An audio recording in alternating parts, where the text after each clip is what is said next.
ઓમ નમઃ શિવાય. અધ્યાય 9. શિવજીનો જ્ઞાનોપદેશ. આદ્રા નક્ષત્ર. નંદિકેશ્વર બોલ્યા, હે મહર્ષિ સનતકુમાર, ત્યારે બ્રહ્મા વિષ્ણુ હાથ જોડીને શિવજીની બાજુમાં ગયા અને તેમની પૂજા કરી. ફરીથી બ્રહ્મા વિષ્ણુને પૂજાયેલા ભગવાન શંકર પ્રસન્ન થયા અને કહેવા લાગ્યા. શિવજીએ કહ્યું, હે વત્સ, તમારી પૂજાથી હું પ્રસન્ન છું, તેથી આજથી આ દિવસનું નામ શિવરાત્રિ રહેશે. આ તિથિ મારી પ્રિય તિથિ બનશે. શિવરાત્રિના દિવસે કોઈ મારા શિવલિંગની પૂજા કરશે તે સૃષ્ટિ વિધાયક હશે.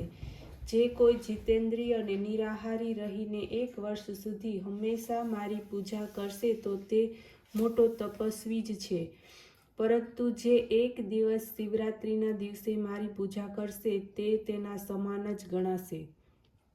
ચંદ્રનું દર્શન દરિયામાં ભરતી લાવે છે તેમ તે દિવસે મારી ભક્તિ વર્ધિત થશે. મારો સ્તંભ આદ્રા નક્ષત્રમાં પહેલા પ્રગટ થયો હતો. જો કોઈ માણસ માર્ગશીર્ષ મહિનાના આદ્રા નક્ષત્રમાં પાર્વતી સાથે મારા રૂપનું અથવા મારા લિંગનું દર્શન કરે છે તે મને કાર્તિકેય સમાન પ્રિય લાગે છે. આ પવિત્ર દિવસમાં દર્શનથી જ મહાન ફળ પ્રાપ્ત થાય છે. પૂજનનો ફળ તો વાણી દ્વારા પણ કહેવામાં આવતું નથી. આ સ્થાનમાં જ્યાં હું લિંગ રૂપે પ્રગટ થયો છું તેનું આ નામ હશે.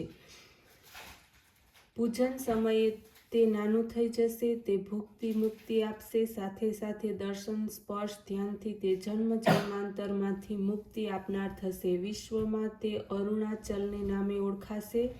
અહીં શરીરનો ત્યાગ કરનાર મુક્તિને મેળવશે.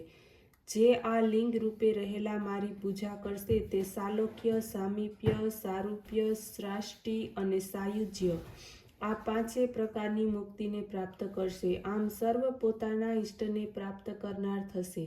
પછી તો બ્રહ્મા વિષ્ણુના યુદ્ધમાં જેટલી સેના તે બધી જ સેનાને શિવજીએ અમૃત વસાવીને જીવતી કરી. તે બંને વચ્ચેના વેરને પણ શાંત કરી નાખ્યું. તે સમયે તેમણે કહ્યું કે મારા 2 સ્વરૂપો છે, એક સાકાર અને બીજું નિરાકાર.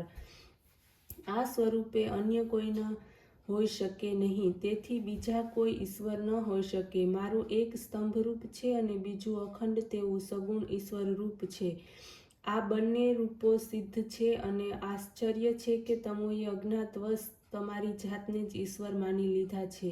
તેને દૂર કરવાને માટે હું સંગ્રામ ભૂમિમાં આવ્યો છું. હવે તમે અભિમાનનો ત્યાગ કરો, મારી ભક્તિ કરો. મારી જ પ્રસન્નતાને કારણે આ લોકમાં સર્વ પદાર્થો પ્રકાશિત છે. હું જ પરબ્રહ્મ છું. મારી જ આ બધી કલાઓ છે. તે નિરાકાર રૂપે દેખાય છે. હું તમારો ગુરુ છું. મારા જ વાક્યો તમારા માટે પ્રમાણ છે. તમારી પ્રીતિ જોઈને જ મેં આ પ્રમાણે કહ્યું છે કે હું સગુણ છું અને હું જ નિર્ગુણ છું. આ બધું જ મારું છે. બ્રહ્મજ્ઞાન આપવા માટે જ હું કલાવિહીન સ્વરૂપે પ્રગટ થયો છું. મારી કલાવિહીન સ્તંભ રૂપ જ બ્રહ્મબોધક છે. લિંગ અને લિંગના અભેદ રૂપ તે નિત્ય પૂજનીય છે. જે મારા આ લિંગ રૂપની સ્થાપના કરશે ત્યાં હું અપ્રતિષ્ઠિત છતાં પ્રતિષ્ઠિત રૂપે રહેલો છું. એક લિંગની સ્થાપનાથી મારા સમાન રૂપની પ્રાપ્તિ થાય છે, જે મારું ફળ છે. વળી બીજા લિંગના સ્થાપનથી મારી સાથે એકતાની પ્રાપ્તિ થાય છે.